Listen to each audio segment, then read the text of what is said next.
Welcome to Candlelight Mysteries, a place where shadows whisper secrets and every flicker of the flame hides a tale untold.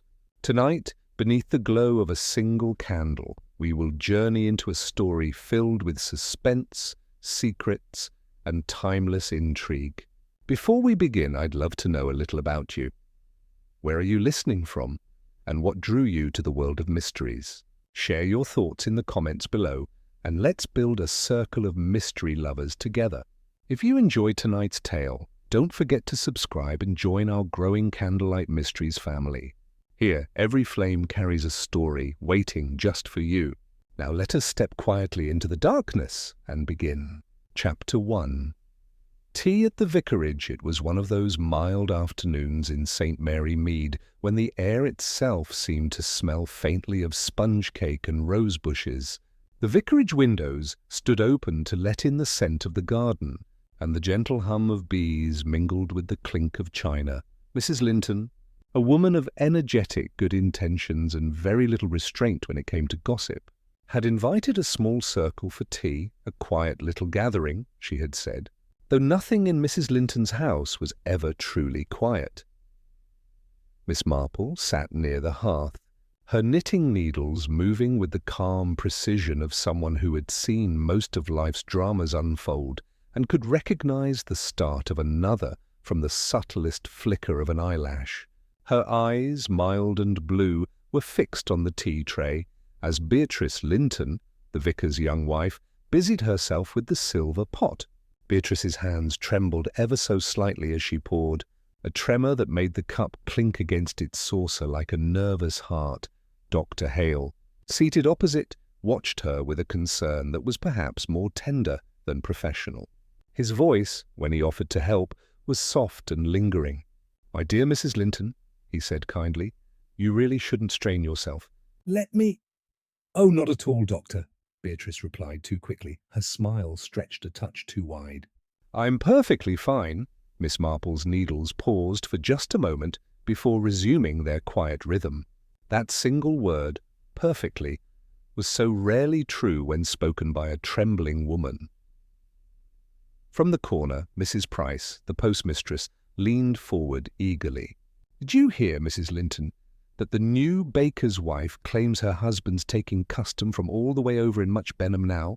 Dreadful cheek, I say, stealing customers right under poor Mrs. Harcourt's nose."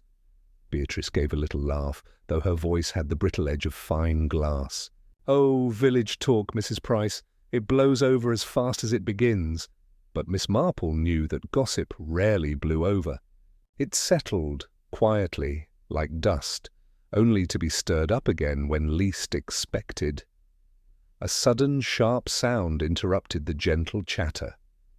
The fine china teacup in Beatrice's hand had cracked, a small chip flying to the tablecloth. For a moment everyone froze. Then Mrs. Linton clucked in alarm, rushing to take it away. "My dear girl, how careless! This set belonged to the vicar's grandmother. You mustn't— Oh, well, accidents happen." Beatrice's apology was soft, almost inaudible. "I'm terribly sorry, Aunt Clara." Miss Marple, ever so quietly, watched as Beatrice turned the broken cup over. The woman's eyes flickered not with embarrassment, but with something else, something almost like fear. A single drop of tea had spilled on the lace cloth and spread in a small, dark stain that Beatrice stared at a second too long. Dr. Hale leaned toward her again. "Are you unwell, Mrs. Linton?" "You look pale." "Just the heat," Beatrice murmured. "It's been close all day." Miss Marple smiled into her knitting. "Indeed, dear. He often brings out things we'd rather keep tucked away," she said gently, and Beatrice gave her a startled glance, as though wondering if the elderly lady had meant more than she'd said. The conversation resumed after a moment, though a faint unease lingered among the teacups. Mr. Linton, the vicar himself, appeared from his study to make a polite remark or two about the roses, but his voice lacked warmth. He seemed distracted, as though carrying some unseen weight. When Mrs. Price mentioned in a cheerful tone that debts are dreadful things, "Especially when people trust too much in Providence," The vicar's teacup gave a distinct rattle on its saucer. Indeed, he said curtly. Providence mustn't be tested beyond reason. Miss Marple's eyes twinkled as she looked up. A curious remark, that one, and quite revealing, if one knew how to listen. The talk moved on to lighter matters. The choir's new hymn, the scandal of Mrs. Harcourt's niece wearing scarlet at Sunday service, but a tension seemed to hum beneath the pleasant chatter. Dr. Hale and Beatrice exchanged glances, too quickly averted. Mrs. Linton busied herself with the scones as if silence might betray her thoughts, and the vicar's brow furrowed whenever his wife spoke. Miss Marple watched it all as serenely as a cat before a mouse-hole, her fingers never faltering in their rhythm. Once she asked a mild question. "You must find life quite comfortable here, Mrs. Linton. Such a lovely vicarage and so many friends nearby."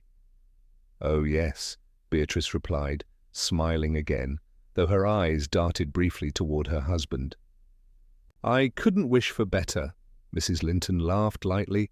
"Nonsense, Beatrice. Every young wife wishes for something. A bigger house, perhaps? Or a more attentive husband?" "Clara!" the vicar exclaimed, his voice sharper than intended. The room grew still. Beatrice set down her cup with care. "No, Aunt Clara," she said softly. "I've nothing to wish for." Nothing at all. That last phrase caught Miss Marple's attention. A woman who truly has nothing to wish for rarely feels the need to say it. As the afternoon waned, the guests began to leave in pairs, the murmur of voices fading into the golden quiet of the garden. Miss Marple lingered, helping to gather the plates and linens.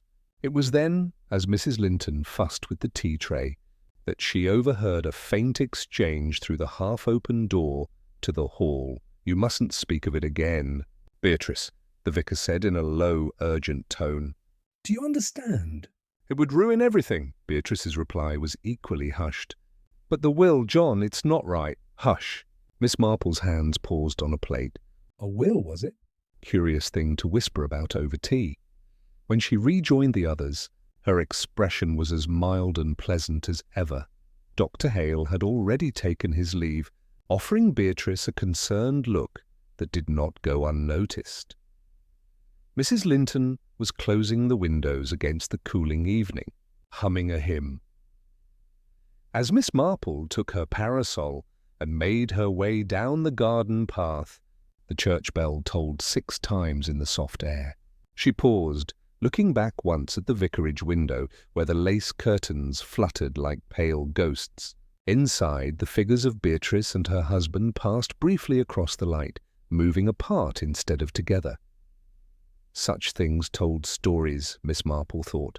People said so much when they said nothing at all. At the garden gate, she stopped to exchange a few pleasant words with young Tom, the gardener, who was trimming the hedges. "Strange business, ma'am," he said, lowering his voice. "The vicar had the solicitor here last week, he did. Some papers, I heard." "Indeed?" Miss Marple murmured, her eyes soft but alert. "How very industrious of him," Tom nodded. "Aye, but Mrs. Linton didn't seem pleased. Heard her crying in the parlour later that night, poor soul." Miss Marple thanked him kindly, her voice light as ever. "One mustn't pry, dear boy. Though sometimes the truth peeps out all on its own, doesn't it?" When she reached her neat little gate at the end of the lane, the village lay bathed in the last glow of sunset. Birds called from the hedgerows, and somewhere a cow lowed lazily in the meadow. Yet, beneath that peace, Miss Marple felt the stirrings of something darker, a faint tension like the first shiver of wind before a storm. She set her knitting aside on the table and poured herself a cup of tea, her mind turning over the fragments of the afternoon, the trembling hands, the broken cup, the whispered talk of a will, and the strained silence of a marriage. The tea was good, strong and comforting, but it could not wash away the lingering taste of unease. Miss Marple smiled to herself, that gentle, knowing smile that made people underestimate her, for she knew, as surely as she knew her roses would bloom again next spring, that in St. Mary Mead peace never lasted long, and Miss Marple smiling kindly, knew she had just seen the first shadow of murder. Chapter 2. The Late Visitor. First whisper drifted across the hedgerows before the sun had cleared the church spire. Someone had been seen at the vicarage gate after dark. It came like the opening of a well-thumbed book, familiar and thrilling, carried by Mrs. Price, who paused on her morning round with letters and a keen eye for curtains left ajar. "Past 10 it was," she breathed to anyone who would listen. A figure in a dark coat, light on his feet, and no right to be there at that hour. By the time the baker's bell chimed 8, the whisper had acquired a dozen new trimmings and a faint moral lesson, as such things do. Miss Marple, who had an early walk by the green when mornings were clear, accepted Mrs. Price's tidings with a small nod and a kindly, "How useful you are, dear," to notice the little things that keep a village safe. Her gaze lingered on the vicarage roofline, where a single pane in the study window caught the light. It was an ordinary morning look, so it appeared. Yet, as she stood beside the lavender, she tilted her head in the tiniest way, like a robin listening to the soil. Last night's breeze had battered the rose arbor. This morning, someone had put the ladder back before dawn. Energetic housekeeping, one might say, or a wish to tidy away the signs of movement. A gossip remark arrived on cue, borne by Dot from the dairy, who always had both milk and news. "They say Mrs. Linton's aunt heard voices near the side path," she confided, shifting her tin pail. Hushed voices with a sort of hurry in them. "Not a quarrel, more like arrangements," she pursed her lips. And Mr. Linton looked uncommon pale at matins last week. Too much worry's bad for any man. Miss Marple thanked her and went home by the long route, the better to pass the vicarage gate without seeming to. The gravel had fresh scuffs at the edge, the sort made by footwear that hesitates and turns. On the privet hedge, a single thread, dark, fine wool, clung as though left behind by a coat brushing past in haste. She did not touch it. She merely took it in with that mild glance of hers and continued on. By noon, the village was ringing with tidings of Mr. Linton being taken poorly. The word travelled from the apothecary to the post, and then to the green, where it settled into the shade of the chestnut as if to rest. Dr. Hale had been called after supper. Mrs. Linton had sent for him herself, and he had come with speed. Some said the vicar had suffered a faint, others that a sudden attack had laid him low while reading in the study. There was talk of late hours and undue strain. There was even a mention, made softly, with eyes bright and curious, of the vicar eating little and drinking less these days, as if turning from comforts out of a troubled conscience. Miss Marple arrived at the vicarage gate with a small covered dish, chicken broth, for it never hurts to be practical, and the serene assurance of an elderly lady whose presence is always welcome. She met Beatrice in the hall.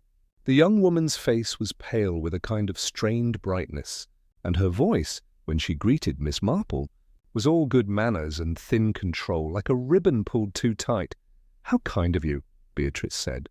"John is resting. Dr. Hale says it was "An episode, you know. Overwork. He'll be quite himself with a day or two of quiet." "And how fortunate he has you," Miss Marple replied with gentle warmth. "It's quite a burden, nursing those we love, though one never complains." Beatrice smiled, yet her eyes moved away at once toward the parlour door. "We manage," she said. A suspicious domestic clue presented itself without fuss.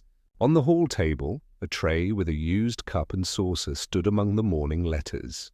The cup was of the vicarage set, but not the one Miss Marple had used the day before. The delicate gold border, the tiny blue forget-me-nots, yes, but this saucer had a hairline floor shaped like a little crescent.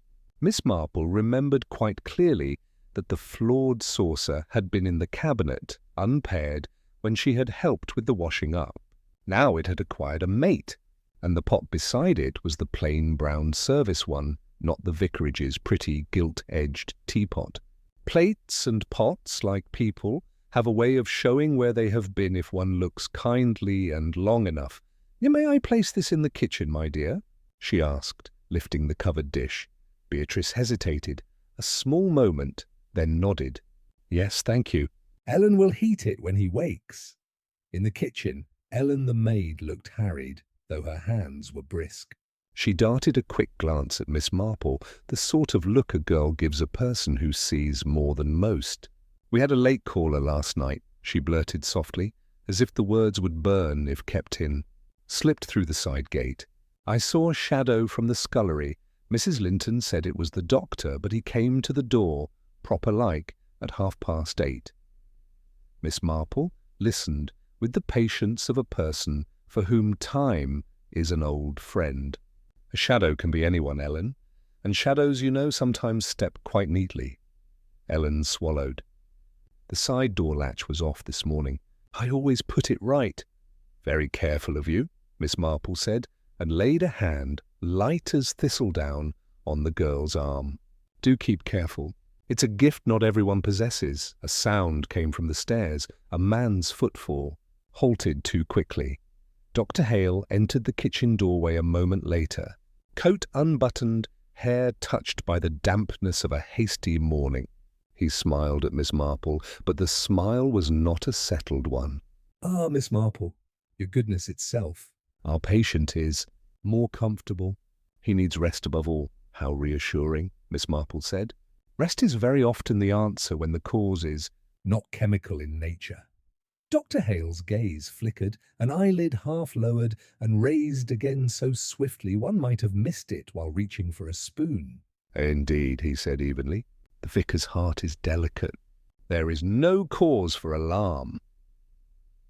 It was then that Miss Marple noticed the faintest trace in the air, a note that didn't belong in a vicarage hallway at 11 in the morning.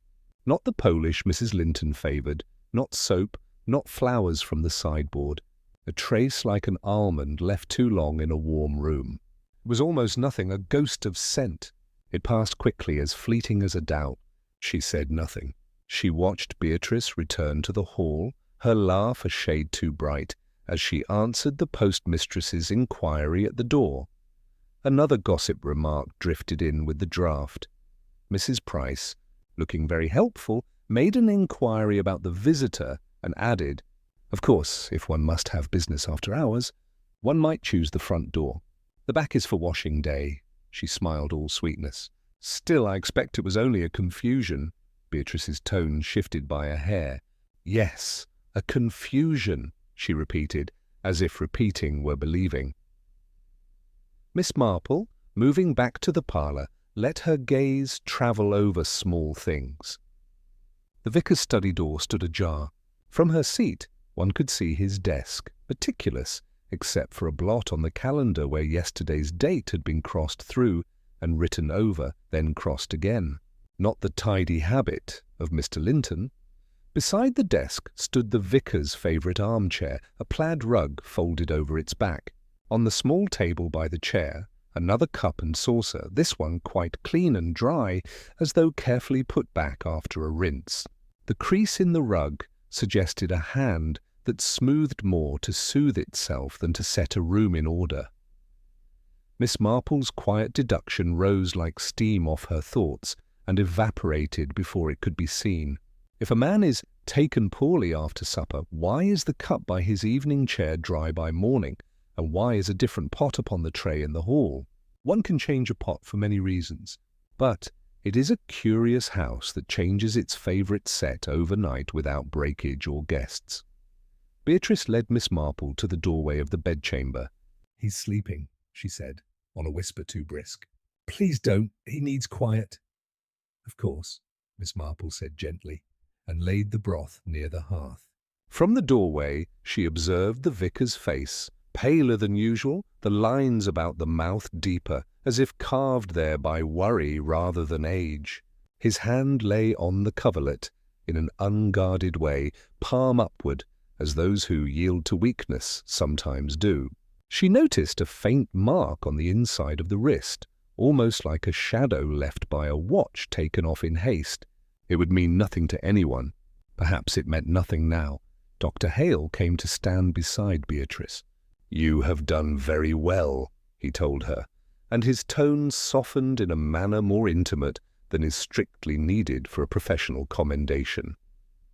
Beatrice's shoulders eased, and that relief, so quickly earned, told its own small tale.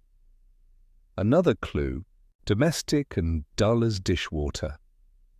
On the hearth was the kitchen ashpan, brought up when it had no reason to be upstairs. The grate was spotless, far cleaner than a room holding a sleeping man required, and the air held that little trace again, the faint, sweet wrongness one might notice only if one had often shelled almonds by the parlour window. Miss Marple took her leave with all the grateful politeness of a neighbour who has merely brought comfort in a dish. On the path she passed Ellen, who had come up breathlessly from the cellar. "Beg pardon, miss," the girl whispered, glancing toward the kitchen where the brown teapot sat askew. "We've never used that one when company's in. Mrs. Linton prefers the gilt set for evenings." "Households are fond of habits," Miss Marple murmured, "until they are not." And she went out into the pale noon, the garden light showing every vein in the rose leaves. By late afternoon the talk had sorted itself into neat stacks. Some said it was a common seizure. Others a warning that must be heeded. And one or two, more adventurous, wondered about sudden shocks to the system that come from nothing a doctor can quite measure. At the Green Man, a farmer swore he had seen a tall figure by the hedge, and the landlord declared firmly that proper folk use front steps. It was all very tidy as such things ever are. And yet the tidy tale didn't quite fit the shelf Miss Marple kept for truth. She spent the early evening by her front window, knitting growing under her fingers like a small landscape.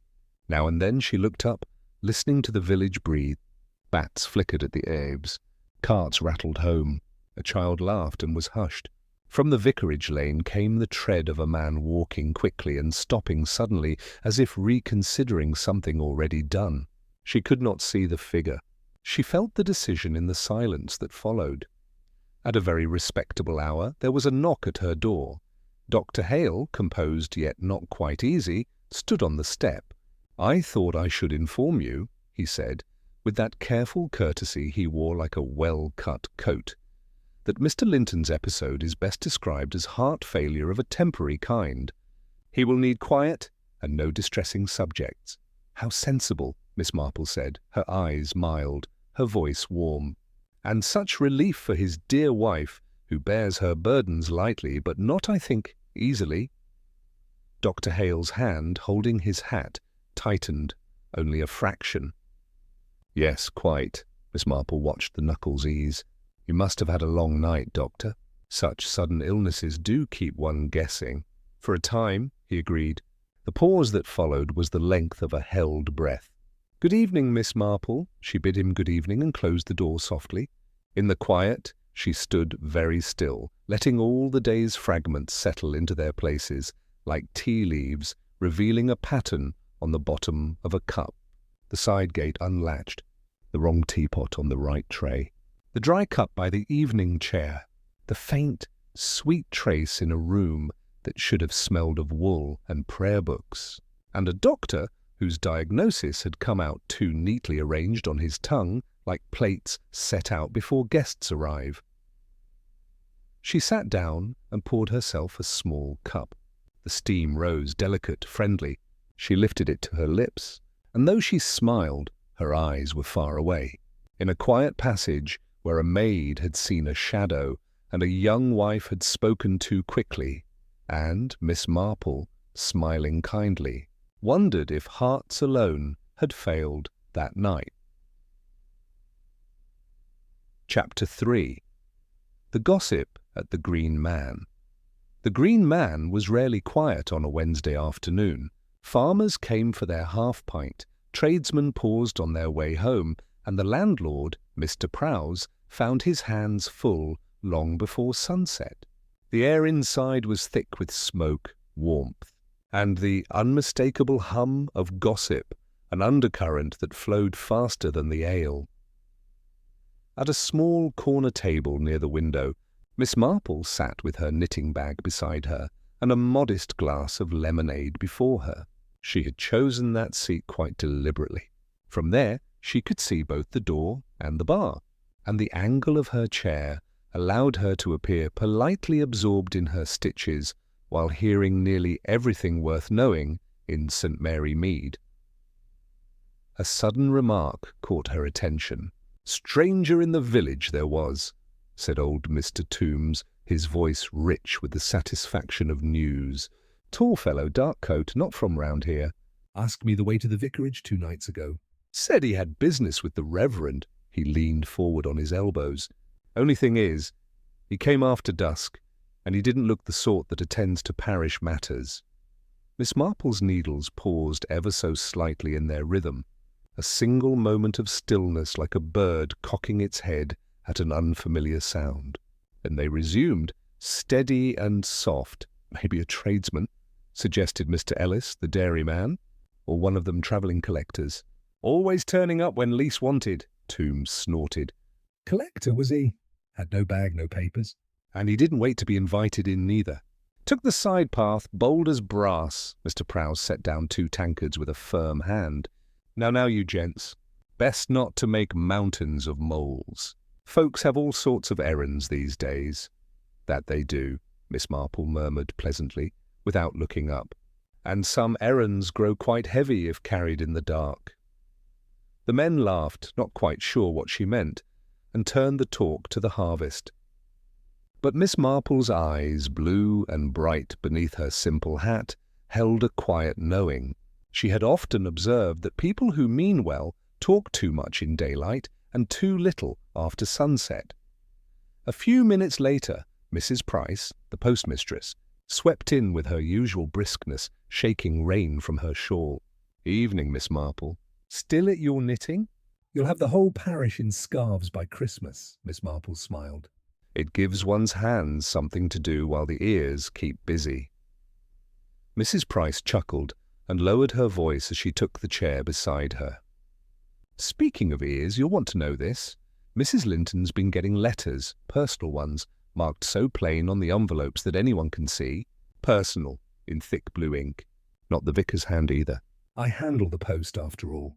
Miss Marple raised her brows in mild surprise. How very interesting. I should think it must be quite an effort for some people to respect a label like that. Mrs. Price gave a little huff. "Quite right, though I don't peek, of course. Still, one notices things." "They're always collected by the maid. Mrs. Linton never comes herself." "How curious," Miss Marple said softly. "A woman usually enjoys her letters, especially when they're marked for her alone." Mrs. Price pursed her lips. "If you ask me, there's something not quite easy at that vicarage. Mr. Linton's not been at his best since his illness, and she's gone thinner." "Pale as milk. And that new doctor, what's his name, Hale?" "Spends more time there than is seemly." Miss Marple gave a small, polite laugh. "Doctors are rather like postmen, Mrs. Price. When they appear too often, one begins to wonder if something's amiss, or if they simply like the route." That earned another chuckle. Though behind her amusement, Miss Marple was quietly making connections. Beatrice Linton, so delicate of hand and soft of voice, was receiving sealed letters marked personal. Dr. Hale, the good-looking physician, had been seen visiting rather more than duty required, and a mysterious stranger had asked directions to the Linton home not 2 nights before Mr. Linton had fallen ill. The landlord's wife passed by with a tray, pausing to top up glasses. "Miss Marple, dear, would you like a drop more lemonade?" "Thank you, but no," Miss Marple said gently. "One mustn't overindulge." As she spoke, her gaze followed a shadow that crossed the frosted window pane, a quick movement, gone before one could name it. When she turned her eyes back, Mrs. Price was talking again, lowering her tone to that confidential murmur reserved for particularly satisfying scandal. "They say," she whispered, "that Mrs. Linton wasn't always Mrs. Linton. Before she came to the vicarage, she worked in a nursing home in Bath, and the doctor there, well, He was none other than our Dr. Hale. Miss Marple's knitting slipped slightly between her fingers. "Really?" she said, her tone light, as though she spoke of the weather. How very small the world is. I suppose they knew one another quite well? "Oh, very well indeed," Mrs. Price said eagerly. "Engaged, they say," though she broke it off when she met the vicar. "Money, you see. Mr. Linton had just inherited that little property in Devon. It's a sad truth, but love doesn't stand long against security." Miss Marple wound her wool slowly, her fingers deft and calm. "No, indeed. And yet one sometimes finds that security, like fine china, can crack quite suddenly under strain." Mrs. Price tilted her head. You mean the illness? Miss Marple smiled. "I mean nothing at all, dear. Just the way of the world," another voice joined in from the bar. "Mark my words," said Mr. Prowse, polishing a glass. "There'll be more to that vicarage business before long. Things happen in threes, and we've had only two, Mr. Linton's sickness and the stranger at the gate." "Perhaps the third will be good news," Miss Marple offered gently. "Or bad," said Mrs. Price, with relish. A pause settled, filled only by the soft crackle of the hearth.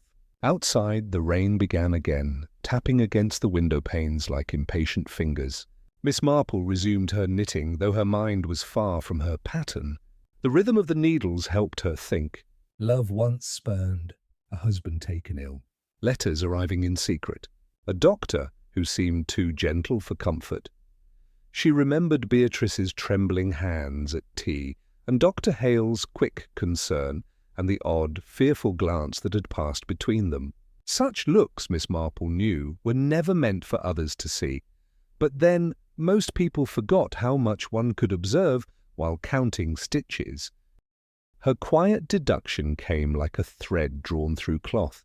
Beatrice Linton and Dr. Hale had shared more than a professional acquaintance, and if affection still lingered, so might regret, or guilt, perhaps both. At that thought, Miss Marple dropped one of her needles. It rolled across the table, stopping against her empty glass. She picked it up with a faint smile. Carelessness, she murmured. It always tells one something. As the hour grew late, the crowd at the Green Man began to thin. Chairs scraped, hats were donned, and Mrs. Price prepared to brave the rain. She leaned toward Miss Marple once more.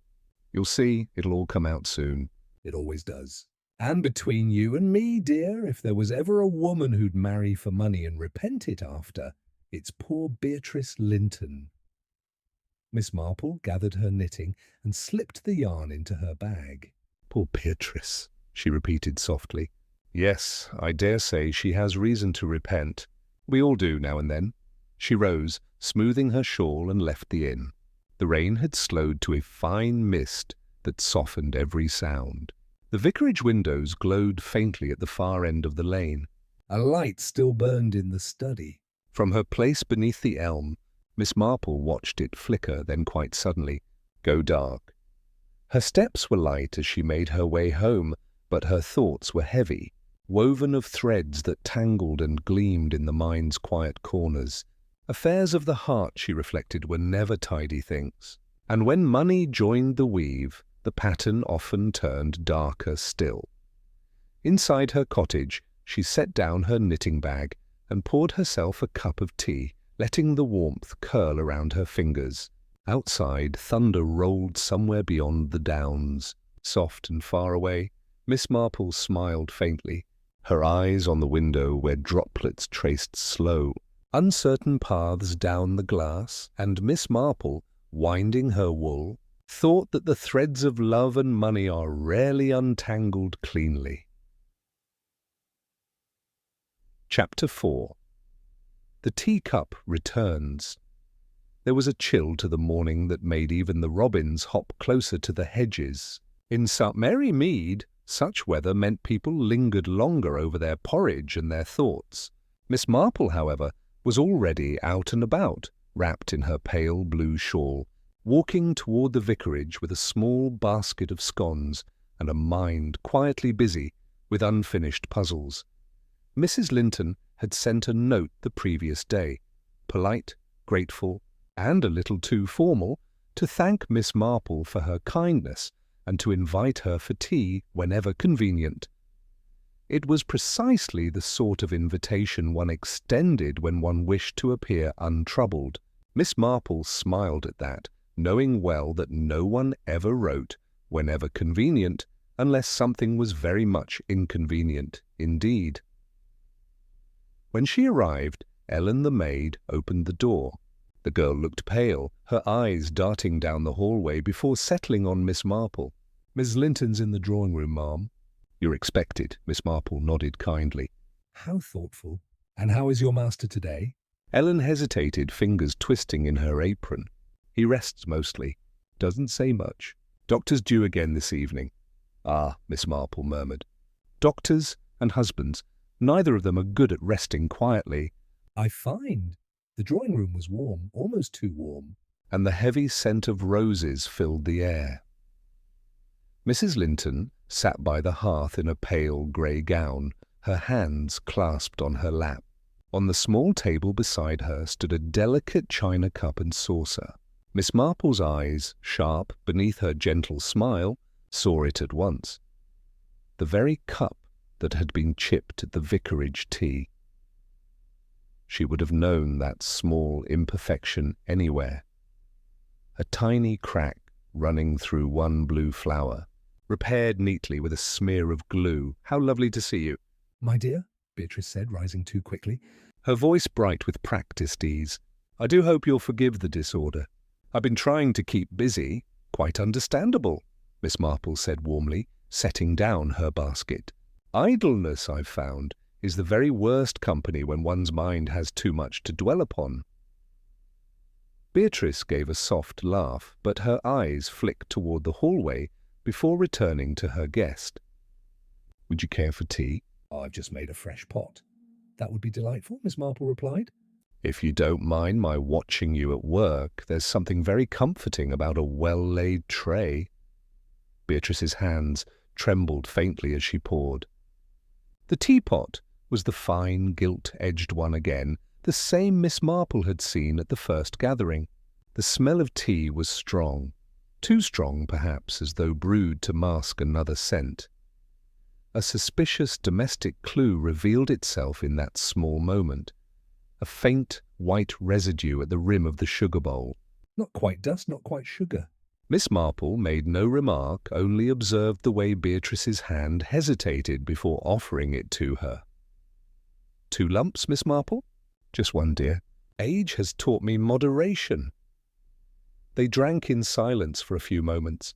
The clock on the mantel ticked loudly, and the fire crackled, but beneath that comfortable noise was something else, a quiet strain, a nervous rhythm that did not belong to the room.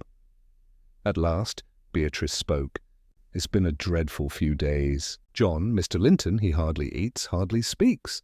He just sits in that study staring at his papers." "I've tried to help, but—" Her voice trailed off.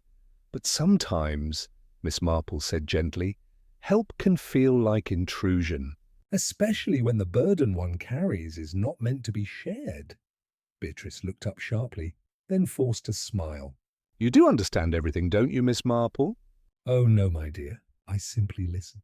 Most things, if listened to properly, explain themselves." At that moment, the front door creaked open and shut again. A man's step, measured firm, crossed the hall.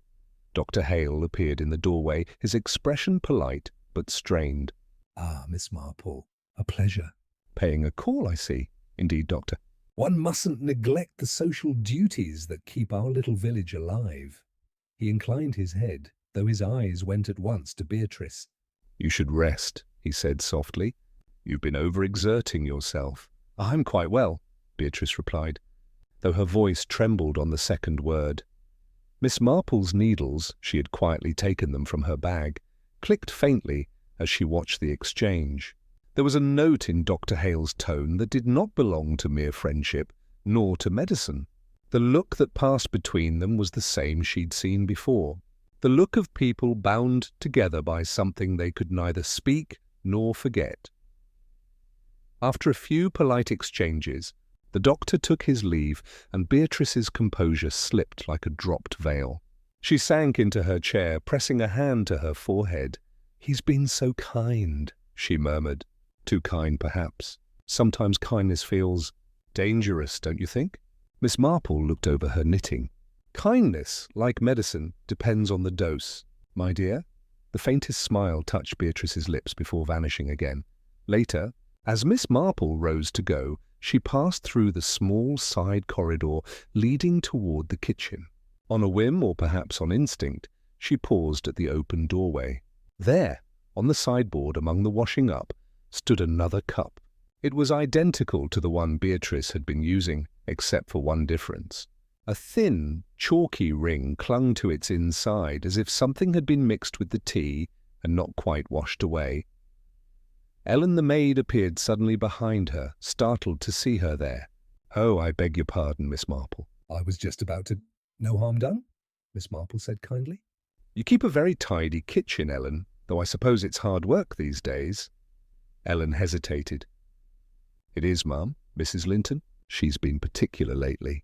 About the cups. She said some were to be washed separate." "Separate, you say?" "Yes, ma'am." "Only I can't see why." "They're all from the same set." Miss Marple smiled, her voice soft as a sigh. "Perhaps some things look alike, but aren't quite the same when you look closely." On her way out, she glanced toward the vicar's study. The door was closed, but through the frosted glass she could just make out the shape of a man sitting in the armchair, motionless, his head bowed as if in deep thought. A long, pale hand rested on the desk beside him, fingers curled slightly inward. As she stepped out into the cool air, Miss Marple's gaze drifted back toward the drawing-room window. Through the glass, she saw Beatrice lift the chipped teacup once more, turning it in her hand, staring at the faint crack as though it held some secret she couldn't quite escape. Halfway down the garden path, Miss Marple paused. She bent and picked up something small glinting in the gravel, a torn scrap of paper, damp from the morning dew. Only a few words were visible, the ink smudged, but still legible enough to read, "Cannot keep this secret forever." Miss Marple folded the paper neatly and slipped it into her pocket. The sky was beginning to cloud over again, the kind of grey that promised more than rain. By the time she reached her gate, her mind was turning over each fragment: the repaired teacup, the residue in the kitchen, the doctor's tense politeness, the secret written and half destroyed. In her parlour, she poured herself tea from her own familiar pot and smiled faintly. She had learned long ago that small domestic oddities often spoke louder than grand confessions. As she looked out upon the quiet street, she thought again of Beatrice's trembling hands, the strange insistence on separate washing, and the cup that had found its way back to its place after being broken. It was almost as if the house itself were trying to mend something too delicate, too guilty to stay hidden much longer, and Miss Marple, in her quiet way, wondered why sorrow so often brings tidying hands to restless hearts. Chapter 5.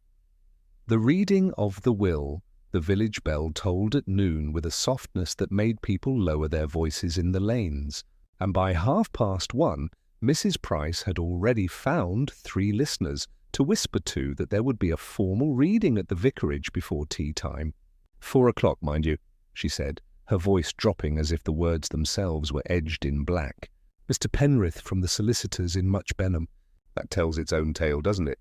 And though St. Mary Mead had known for a day that Mr. Linton had slipped away in the small hours, quite peacefully, according to Dr. Hale, the knowledge set into place with fresh gravity when a man in a sober coat and neat gloves walked down the vicarage path, carrying a worn leather case. Miss Marple arrived a little early, her steps steady, her shawl neatly folded against the crisp air. The vicarage door stood half open as if waiting for a draught to carry sorrow out. Ellen let her in, red-eyed but composed, and Miss Marple's gentle hand found the girl's for a brief squeeze. "You have done everything very well," she said, and meant it. In houses that have recently lost their head, The quiet competence of a maid can be a kind of mercy. The drawing-room had been put in order with a tidiness that was almost a rebuke to grief. The good china had been taken from the cabinet. A modest tray waited with the brown service pot, curious choice for an afternoon meant to be solemn and seen, and a plate of plain biscuits stood by as if comfort could be measured in starch. Miss Marple's eyes, mild and far-seeing, noted a small domestic detail. The repaired teacup that Beatrice had used the day before was gone from the table and returned to the cabinet, but it had been placed 2 positions away from its usual mark. A small reluctance, perhaps, to put it exactly where it belonged. People often shifted objects when they could not shift their feelings. Mr. Penrith, thin and courteous, rose as Miss Marple entered. He had that capable look of a man whose trade is words and signatures. A faint dusting of ink spotted the left cuff of his shirt. She stored that away without comment. Beatrice sat near the hearth in a dark frock that might have been chosen for her by a more practical hand. Her face was pale and somewhat luminous in the firelight, and she held a folded handkerchief in one hand, a handkerchief that, Miss Marple noticed, stayed perfectly white and perfectly dry. A gossip remark arrived quietly on the air as Mrs. Linton came in, fluttering and subdued, with murmurs about callers and flowers from the choir. "Such lovely tributes," she sighed, arranging and rearranging a small vase on the mantel that did not need her fussing.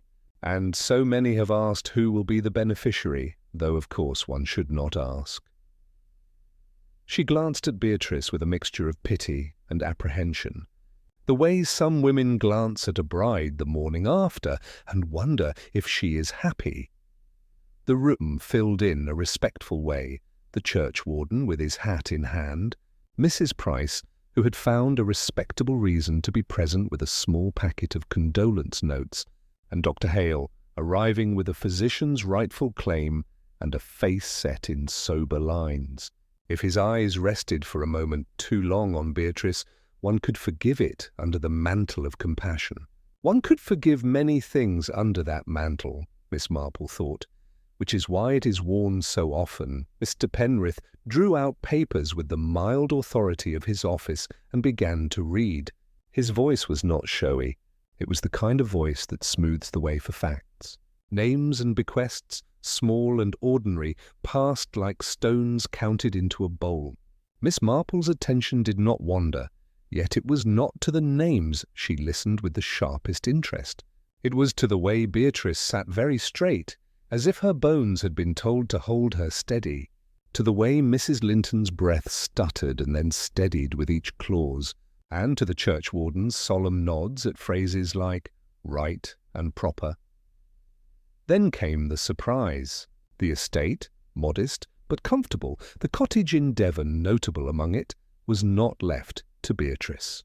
It was left to a niece in London, Miss Vivian Ashby, of Fitzroy Square, a name that passed through the room like a draught from an unlatched window.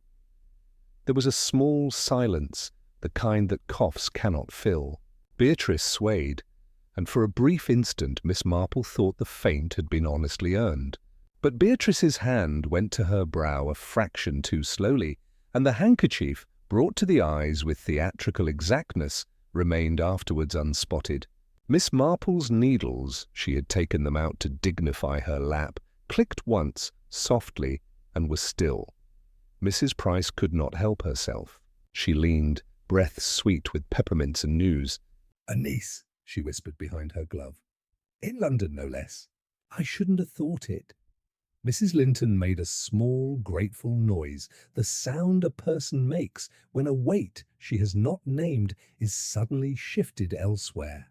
Miss Marple, watching the vicar's widow by law by marriage, poor Clara with her restless fingers, saw in the older woman's posture not shock but relief, and just a shade of rightness, as though a set of accounts had been balanced to her satisfaction.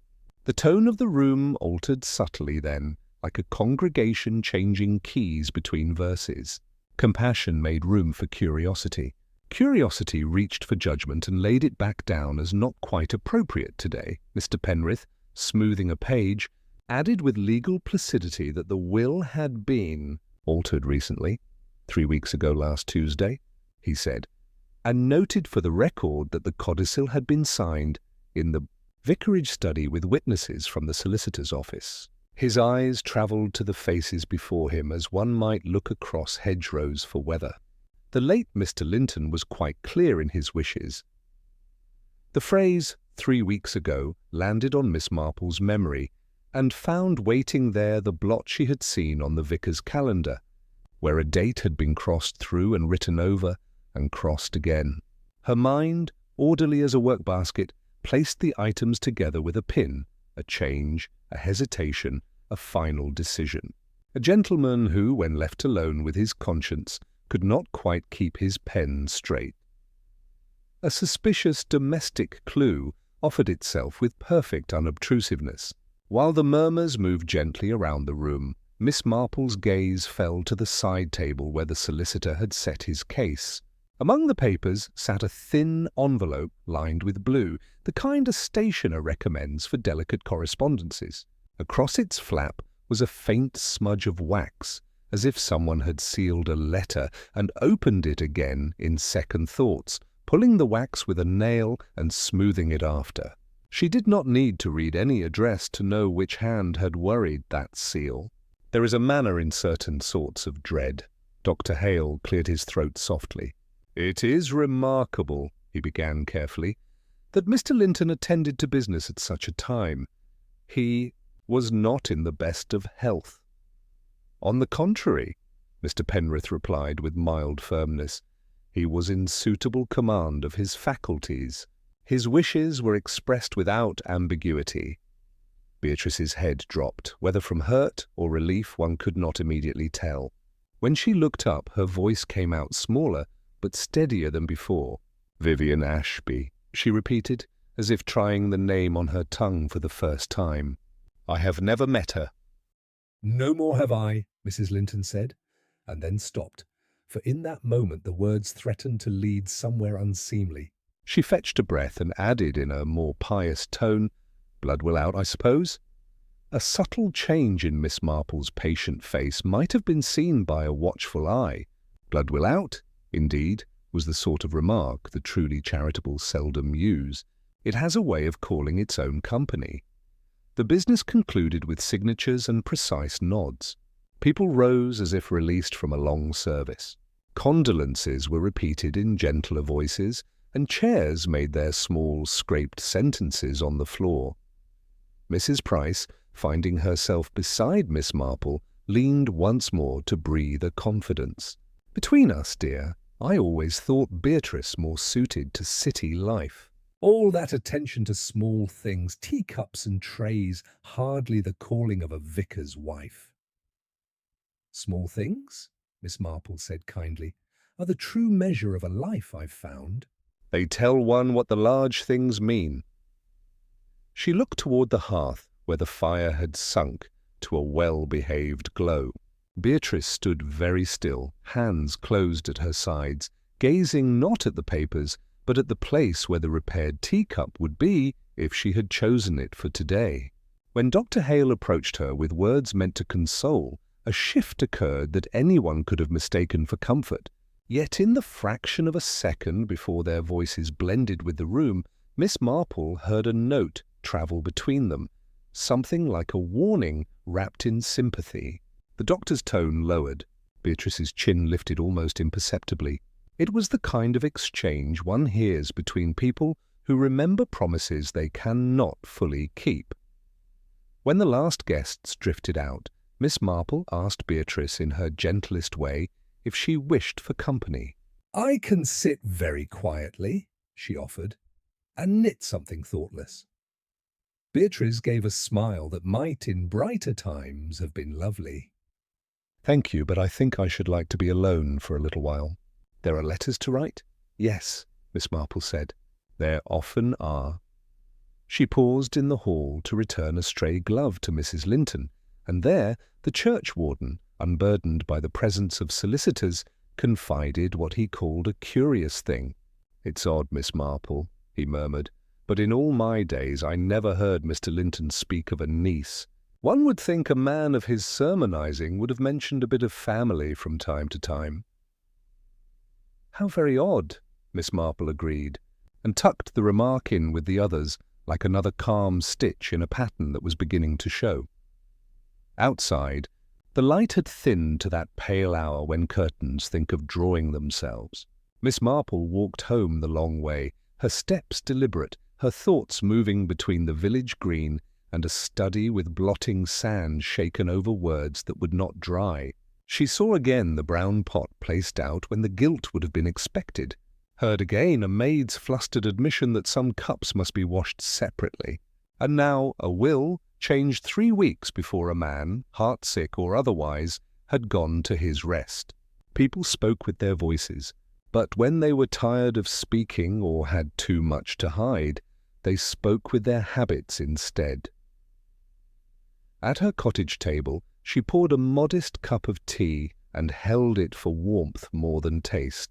The steam rose and curled, and in it she pictured a neat solicitor's hand and a vicar's troubled one, overlapping for a signature that told a new story about love and money. There was, she felt very sure, a living person who had counted on the dead to tidy something up that could not be safely left messy. And Miss Marple, sipping thoughtfully, mused that the dead often speak loudest through ink and parchment, then wondered, with a small, kind smile that was not kind at all, who had taught their voice what to say. Chapter 6.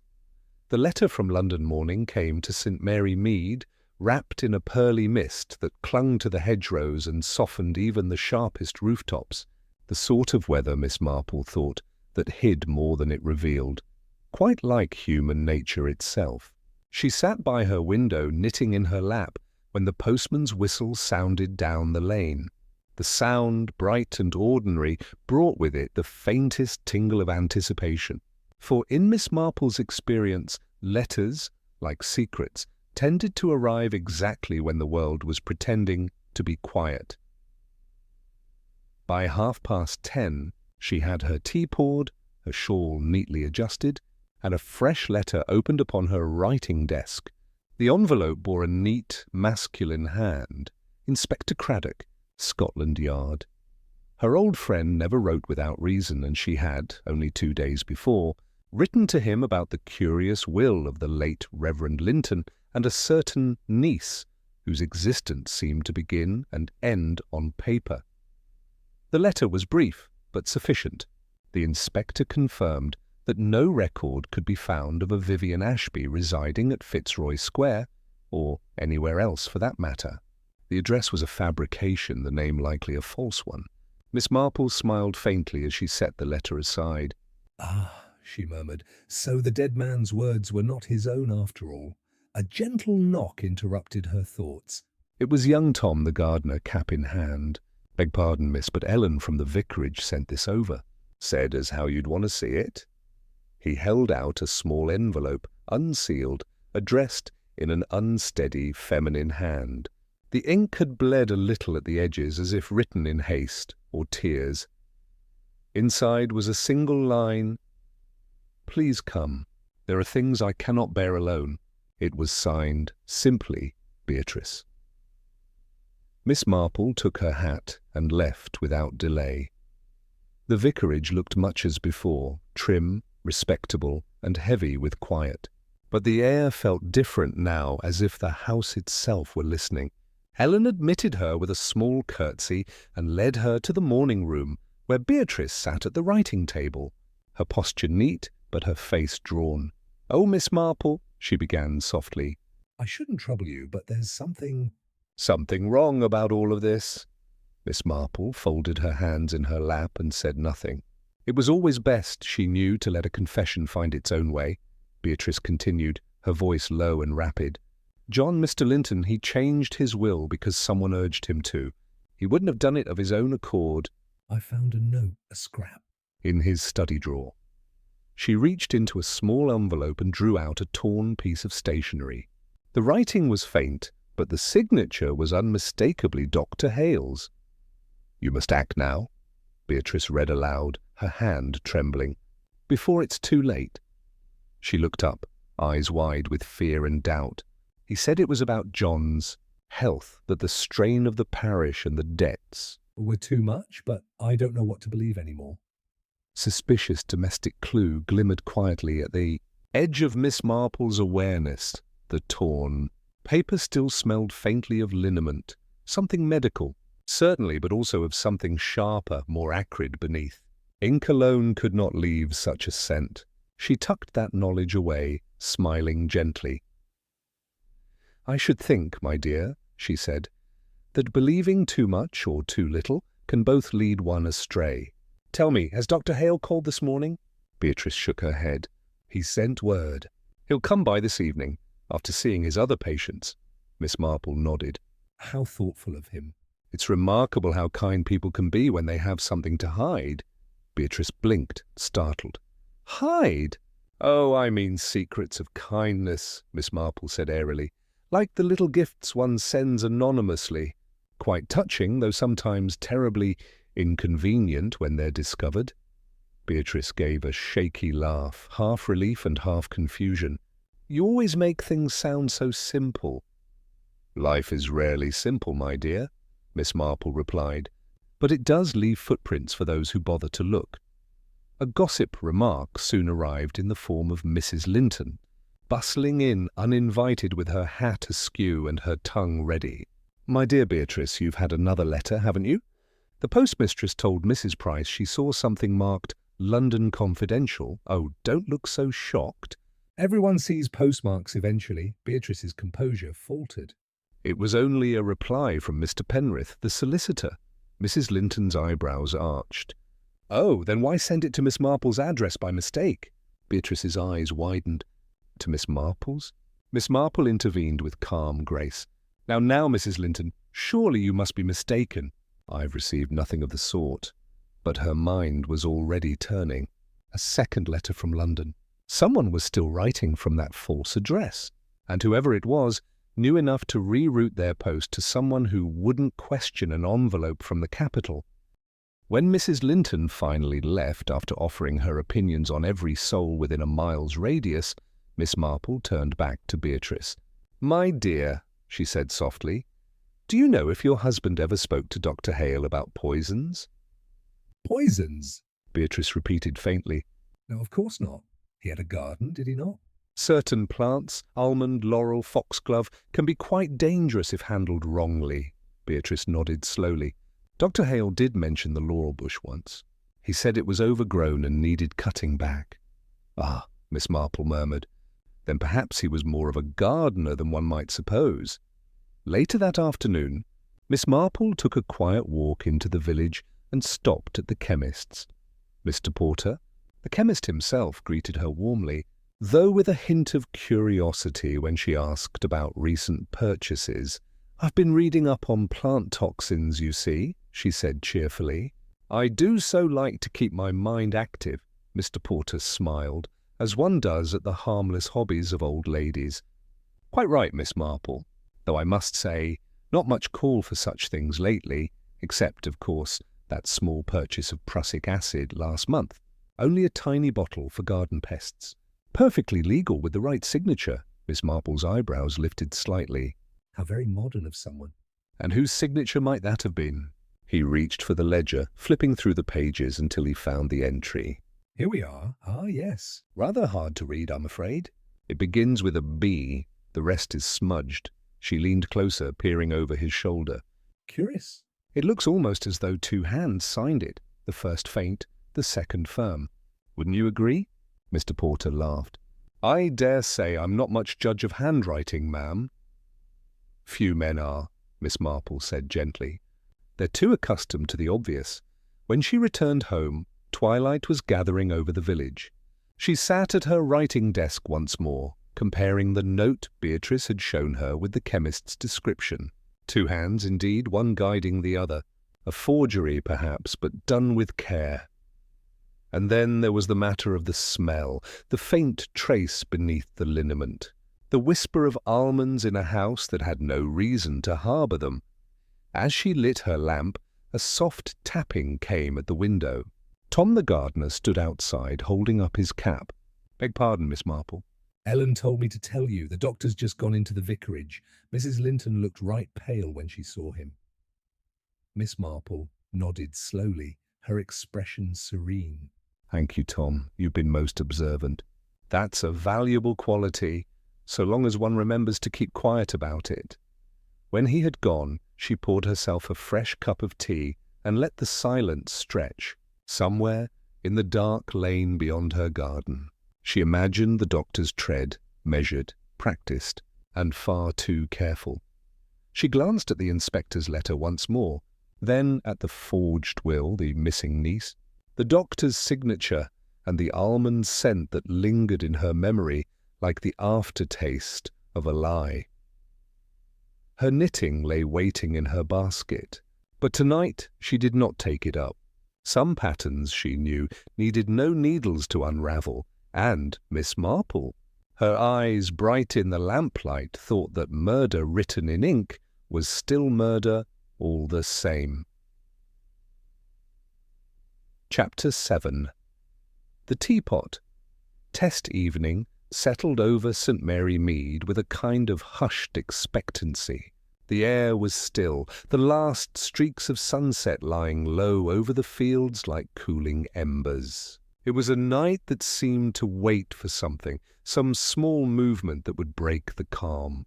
Inside her neat little cottage, Miss Marple sat by the hearth, finishing the last row of her knitting. On the table beside her stood a teapot, plain brown, modest in shape, and borrowed that very morning from the Lintons' kitchen. It had taken a good deal of manoeuvring to borrow it. She had told Ellen, with her mildest smile, that she wished to try it for an old recipe. No one questioned Miss Marple's domestic experiments. They were as harmless as her roses. Now, as she polished the pot spout with a soft cloth, she could almost imagine she heard the faintest whisper of its secrets. A knock came precisely at 7. Miss Marple smiled faintly. Punctuality, she thought, was a habit of men who have much to hide. Dr. Hale stood at the door, his hat in hand and his face drawn but composed. "Good evening, Miss Marple. You sent word you wished to discuss something?" "Indeed I did, Doctor," she said warmly. "Do come in." I thought you might like a cup of tea before we talk, something to steady the nerves. "It's been a most trying week for us all." He hesitated a fraction before stepping inside. The light from the hearth caught the lines around his eyes, deepening them. He looked, Miss Marple thought, like a man who had practiced calmness for too long. As she led him to the sitting room, the scent of freshly brewed tea filled the air, strong, fragrant, and faintly familiar. On the small table lay 2 cups, a plate of shortbread, and the borrowed brown teapot. "Please do sit," she said, pouring with the unhurried grace of one who has poured tea all her life. "I imagine your patients keep you quite on your feet these days." "They do," he said lightly, though his voice lacked ease. "Between Mrs. Linton's grief and Ellen's nerves, I hardly find a moment's peace." Miss Marple nodded sympathetically.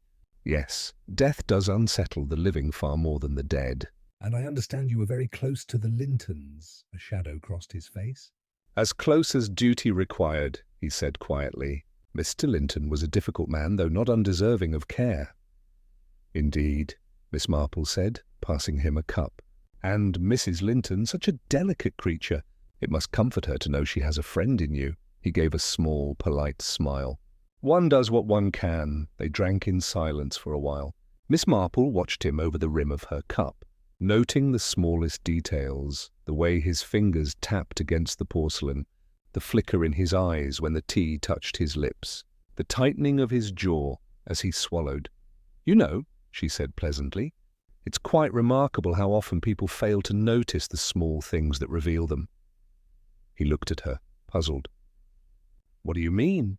"Oh, merely that a person's nature shows itself in trifles, The way one stirs one's tea, for instance, she demonstrated gently, swirling her spoon 3 times clockwise. It tells you whether they are thoughtful or impulsive. The patient never clinks the spoon. The guilty almost always do. The spoon in his hand paused mid-stir, then clinked against the cup with a sharp note. "Forgive me," he said with a strained laugh. "My nerves seem to have taken leave of me." Miss Marple smiled. "Perfectly understandable. I've often thought guilt is a very exhausting companion. It keeps one awake far too late." His eyes narrowed, but she went on softly, her tone as calm as if discussing the weather. "Tell me, Doctor, do you recall the first tea Mrs. Linton served at the vicarage?" "You sat opposite her, I think." He nodded slowly. "Yes, the day before the vicar took ill." "And the chipped teacup she used," Miss Marple continued. "Such a delicate piece, repaired beautifully. I do admire a steady hand with glue." "It suggests a certain precision of character." He said nothing. His eyes had dropped to his cup. Miss Marple leaned back slightly, the picture of grandmotherly composure. "It's a curious thing, Doctor, how people underestimate teapots." They're such humble creatures, yet they hold so much truth. For instance, the pot I've used this evening, borrowed from the Linton household. I thought it might be pleasant for you to taste something familiar." He froze, the colour draining from his face. "From the Linton?" "Yes," Miss Marple said kindly, "from their kitchen shelf. It's identical to the one you used the night the vicar fell ill." Identical in shape and weight, though of course not in history. A silence settled between them, thick and heavy. The ticking of the mantel clock seemed suddenly very loud. At last, Dr. Hale spoke, his voice low. "Miss Marple, I don't know what you think you're suggesting." "Suggestion, my dear doctor, is an art I leave to the guilty. I prefer observation. You see, this pot, poor plain thing, has been most enlightening. When heated, the glaze releases a faint blue hue, quite subtle but unmistakable. It's a reaction to certain compounds, traces of cyanide, for instance. Rather a clever accident of chemistry, wouldn't you say?" He stared at her, speechless. His hand trembled slightly, spilling a drop of tea onto the saucer. "I made a little test this morning," Miss Marple went on gently. "A trick I learned from a retired inspector who fancied himself a chemist. Just a pinch of heat and a hint of moisture, and the truth reveals itself." Her voice softened. "The vicar's cup must have looked much the same, I imagine, though the tea inside it carried rather more than flavour." Dr. Hale rose abruptly. "You don't know what you're saying. This is madness." Miss Marple did not move. "Sit down, doctor." "You'll be more comfortable that way." For a moment he stood there, breathing hard. Then he sat, his face in his hands. The mask of composure had fallen away, leaving something raw beneath. "I didn't mean for him to die," he said at last, the words tumbling out in a low, hoarse whisper. "It was meant for her. Beatrice, I wanted to frighten her, to make her ill, not kill her." Miss Marple's voice was soft, almost pitying. "Oh, my dear man, poison seldom stops where one intends. It creeps, it clings, it chooses its own path, rather like love, wouldn't you agree?" He looked up, anguish plain in his eyes. "She was going to leave me once, years ago. Chose him for his money, and then she came back to me after he grew ill. She said she'd made a mistake. I thought if he were gone, we could begin again. But I lost my nerve. I changed the cup at the last moment. She must have served him from it instead." Miss Marple sighed, a sound almost of sadness. "And so it was not the vicar's heart that failed, but yours. You might have spared yourself the trouble, doctor. The truth always finds its way home, rather like this teapot." A knock sounded at the door, firm, official. The kind of knock that brings an end to illusions. "I took the liberty of sending a note to Inspector Craddock this morning," Miss Marple said quietly. "It seemed wise to have him join us this evening." Dr. Hale rose slowly, his shoulders bowed. "You're very thorough, Miss Marple." "Not at all," she said gently. "Merely observant." As he stepped toward the door, Miss Marple reached for the teapot and poured herself another cup. Her movements were calm, steady, practiced. When the door closed behind the inspector and his prisoner, she sat for a long while, watching the fire burn low. The borrowed teapot gleamed faintly in the lamplight, its secret finally spent. She took a small sip, smiling faintly. "How curious," she murmured to the empty room. Even the most ordinary cup of tea can hold the whole story of the heart. And Miss Marple, stirring her tea, realized that compassion, too, can be used to kill. Chapter 8. The Cup That Carried. Death morning came with a pale sun and a strange, waiting stillness over St. Mary Mead. Even the birds seemed quieter, their song subdued, as though they sensed that the little village, so fond of calm routine, had lived through something that would be spoken of for many years to come. By 9:30, the church bells began to chime for the harvest bazaar, their sound drifting gently through the crisp air. The whole village was there, stalls bright with jam jars, lace doilies, and raffle tickets, Laughter rising and falling like a familiar hymn. Yet beneath the cheer lay that electric undertone of curiosity that always follows scandal. For everyone now knew that Dr. Hale, the good and gentle physician, had been taken away the night before, quietly, firmly, and under Miss Marple's calm, watchful eye. Miss Marple herself stood by the cake stall, her eyes twinkling as she greeted Mrs. Linton, Mrs. Price, and even Ellen, who looked a little pale but proud to be on her feet. No one asked questions outright, but every sentence carried one beneath it. "Oh, Miss Marple," sighed Mrs. Linton, fanning herself. "To think we had a murderer in our midst all this time. It's a wonder one dares drink tea any more." Miss Marple smiled kindly. "One mustn't blame the tea, dear. It's rarely the cup that's wicked, it's the hand that serves it." The remark was met with nervous laughter, but a few of the ladies exchanged uneasy glances. It was then that Inspector Craddock appeared, hat in hand, his face grave but softened by respect. "Miss Marple," he said, bowing slightly, "I wonder if you'd do me and the good people here a small favour. They'll need to understand what truly happened. You have a way of telling things that people can hear." "Oh, dear me," she said modestly. "I've never been much for speeches, but if it might bring a little peace—" He nodded. "It might do a great deal more than that." And so, amid the scent of sponge cake and carnations, Miss Marple told the story of the cup that carried death. Her voice, soft and steady, carried easily across the churchyard. "It began, you see, with something very small," she said, her hands folded neatly before her, "a chipped teacup and a trembling hand." Mrs. Linton's niece, Beatrice, was quite nervous that day, though not only because she feared spilling tea. She was nervous because she had once loved Dr. Hale before marrying the vicar, a harmless history, one might say, if it had remained in the past. But the past is a difficult thing to bury when hearts are involved. A hush fell over the crowd. Mrs. Price clutched her shawl a little tighter. "The doctor," Miss Marple continued gently, "was a proud man, proud and hurt. When he saw Beatrice again, married and uneasy in her new life, his pity became something darker. Mr. Linton was unwell, nothing serious at first, but Dr. Hale saw an opportunity to help matters along. He intended, you see, to frighten Mrs. Linton, to make her ill, dependent, and perhaps desperate enough to turn back to him. A foolish, cruel idea, though he thought it kind at the time. A murmur rippled through the listeners.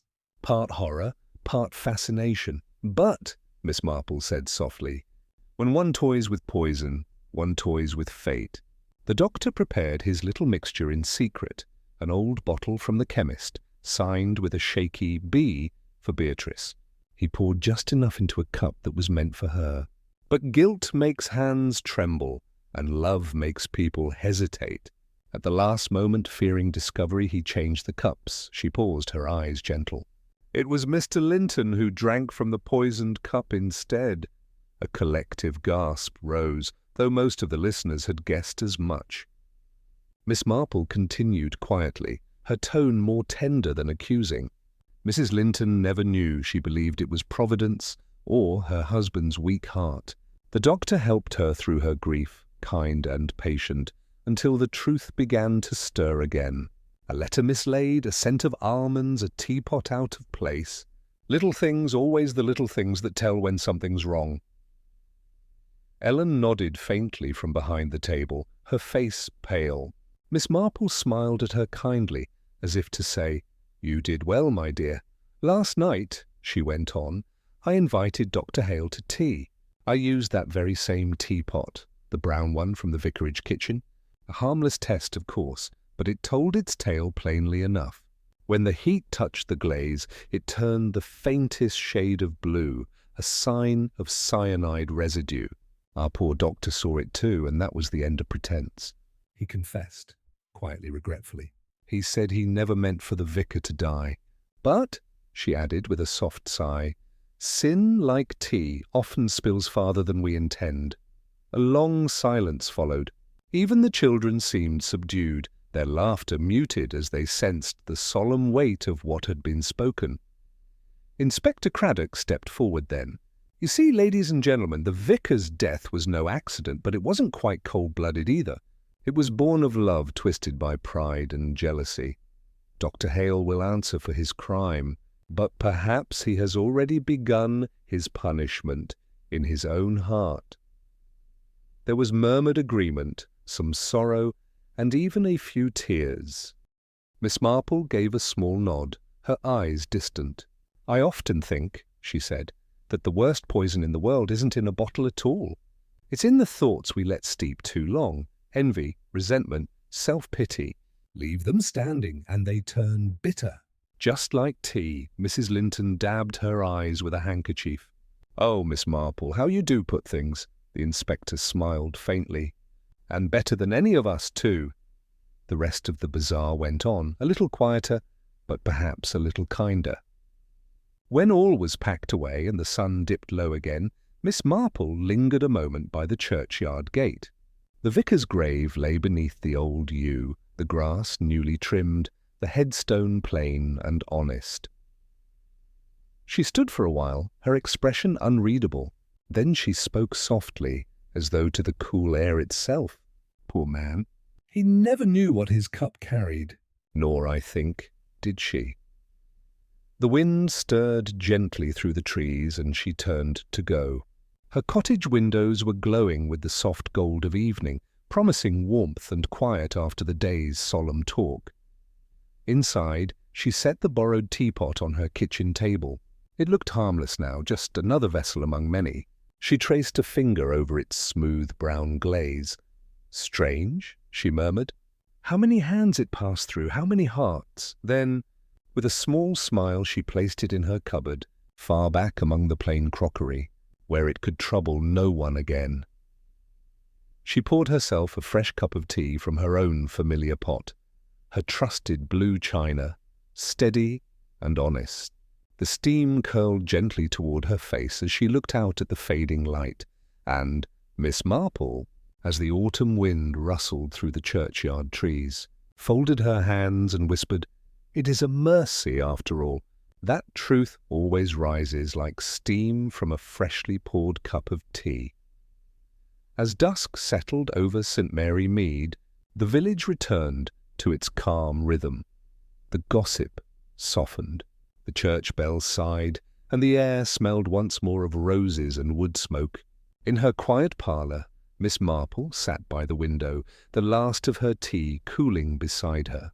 The borrowed brown teapot rested safely in her cupboard, its secrets laid to rest. She thought of Dr. Hale, proud, broken, and of Beatrice, whose tears came too late to wash away the truth. Murder, Miss Marple reflected, was rarely born of malice alone. It was so often the child of love gone wrong. She smiled faintly, her needles resuming their soft, steady rhythm. Outside, the mist rose over the churchyard, gentle and forgiving. "Ah, well," she murmured, "nothing stays hidden forever." And as the kettle began to hum again, the village settled into peace once more.